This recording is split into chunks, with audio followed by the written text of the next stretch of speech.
یہ پہلا موقع نہیں ہے کہ پاکستان کے پاپولر لیڈرز کو، پاکستان کے عوام کی قیادت کرنے والوں کو ہٹا دیا جائے، ان کے اوپر قاتلانہ حملے کیے جائے اور ان کو مٹا دیا جائے۔ یہ پہلا موقع نہیں ہے پاکستان میں۔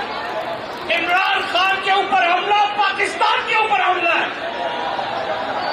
اور اس کا بدلہ لیا جائے گا۔ یہ ایسے نہیں جائے گا۔ ہمارے بچوں کا خون کیا بہا ہے، ہمارے لیڈر کا خون کیا بہا ہے، یہ بدلہ لو گے۔ پورے پاکستان کے طریقے انصاف کے لوگوں کو میں کہتا ہوں، وعدہ کرو، بدلہ لو۔ جس طریقے سے ہم امن کی پارٹی ہے، ہم بندوقوں والی پارٹی نہیں ہے، لیکن ہمارے لیڈر کے اوپر بندوقوں سے حملہ کیا گیا ہے۔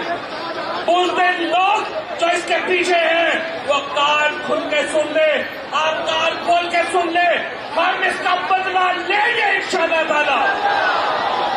ابھی ساری جو لیڈرشپ ہے یہاں ہمارے دوستوں کو گولیاں لگی ہیں، آپ کے وزیر آباد کے لیڈر احمد چٹھا شدید زخمی صحت دے، یہاں ہمارے فیصل جاوید شدید زخمی ہے، ہمارے جو ایم پی اے صاحبان تھے یہاں کے ان کو گولیاں لگی ہیں، عمر مائر صاحب کو گولی لگی ہے، لیکن عمران خان کو گولی ماری یہاں پہ وہ شخص اگر یہاں سے پیچھے اس نے نشانہ سینے کا لیا تھا، اور میں تو شکر کرتا ہوں یہ پیچھے میرے سامنے جو دو لوگوں نے پکڑ کے بندوق نیچے کی اس کی وجہ سے یہ بچت ہوئی ہے۔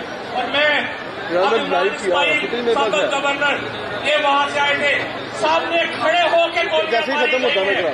پورے پاکستان کے اوپر یہ حملہ ہوا ہے، یہ عمران خان کے اوپر حملہ نہیں ہوا۔ پاکستان کے عوام کے اوپر یہ حملہ ہوا ہے، عمران خان کے اوپر نہیں ہوا، اور پاکستان کے عوام اس کا بدلہ لیں گے۔